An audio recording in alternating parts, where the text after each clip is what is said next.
His words hit her like sunlight breaking through clouds. When was the last time someone had spoken to her like that? "What about you?" she asked. "You never said what you do, or why someone dressed like you is sitting back here with the rest of us." James smiled vaguely.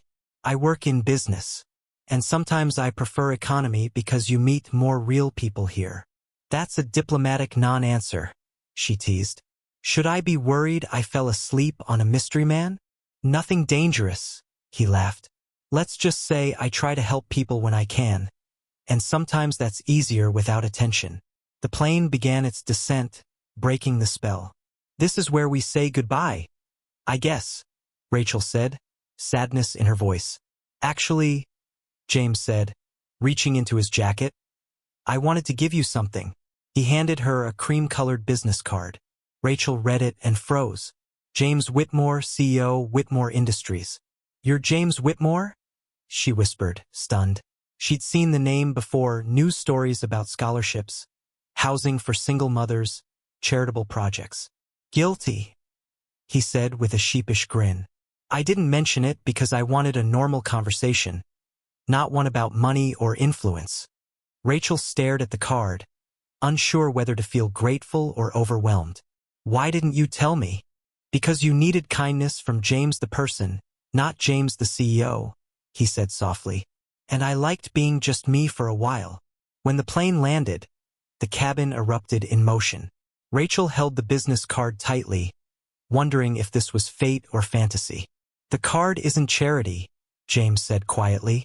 "It's an opportunity if you want it." At the airport, James helped her gather her things. "Where are you staying?" he asked. "A motel near the venue," she said, embarrassed. "It's not great, but it's all I can afford." James frowned. "Chicago's cold in October. Some motels." "I can't afford anything better," Rachel interrupted sharply. "I appreciate your concern, but I don't need you to fix my life." He raised his hands. "You're right. I overstepped. I just care about the outcome." Then his phone buzzed. "I need to take this," he said, stepping aside. Rachel watched as he answered briskly. "Whitmore here." His voice was calm but authoritative.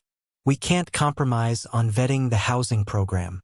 These are single mothers, not statistics." Rachel froze. Housing program for single mothers. Her stomach twisted. Had this all been planned? When he hung up, she turned to him, anger rising. "That housing program, how long has it existed?"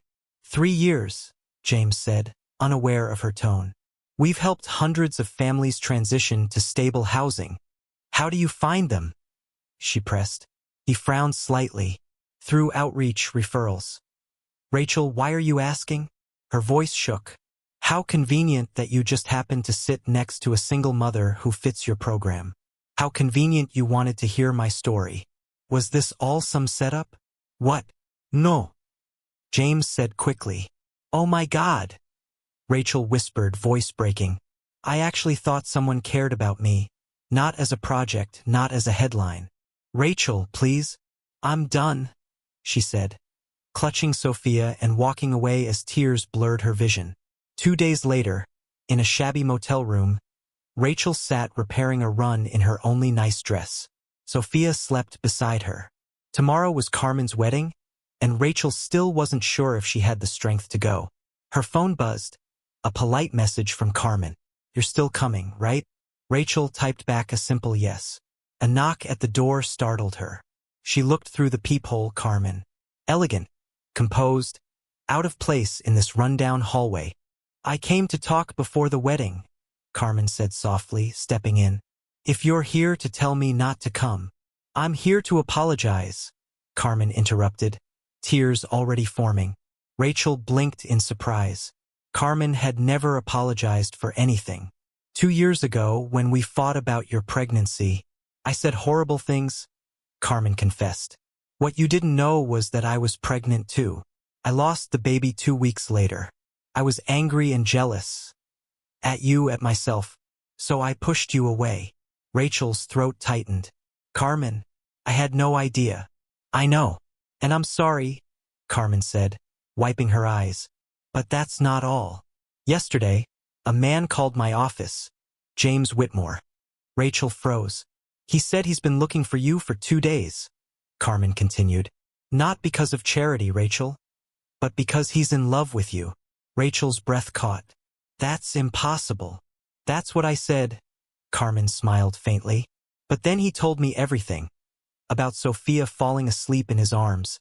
About your courage, your kindness. He said meeting you reminded him why he started his foundation. Carmen handed Rachel her phone, showing a news article. Whitmore CEO dedicates housing initiative to his mother, Maria Santos Whitmore. Rachel read aloud the quote. My mother raised me alone after my father left. She worked 3 jobs so I could eat. This program exists because no child should go hungry and no mother should feel alone. Maria Santos, Carmen said quietly. She was a single mother from East LA. He grew up poor, Rachel. He understands. Rachel sank onto the bed, overwhelmed. Everything she'd believed was wrong. He wasn't studying her. He had seen himself in her. He's here, Carmen added gently, at my wedding venue, waiting for you. The next evening, Rachel stood outside the ballroom in an emerald dress Carmen had lent her. Through the glass, she saw the celebration, and at a table near the back, James in a tuxedo watching the door. Their eyes met. He rose instantly and walked toward her. I was afraid you wouldn't come, he said softly. I was afraid too, she admitted. I should have been honest, he said. Not about being a CEO, but about how I felt. From the moment Sophia fell asleep in my arms, my life changed. I don't want to help you. I want to love you.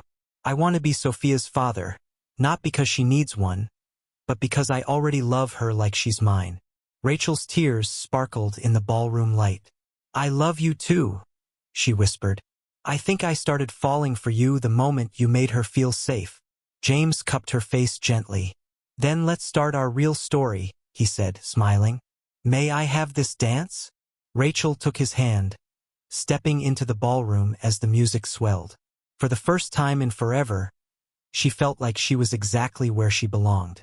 Upstairs, Sophia slept peacefully, dreaming perhaps of the loving family waiting for her when she woke.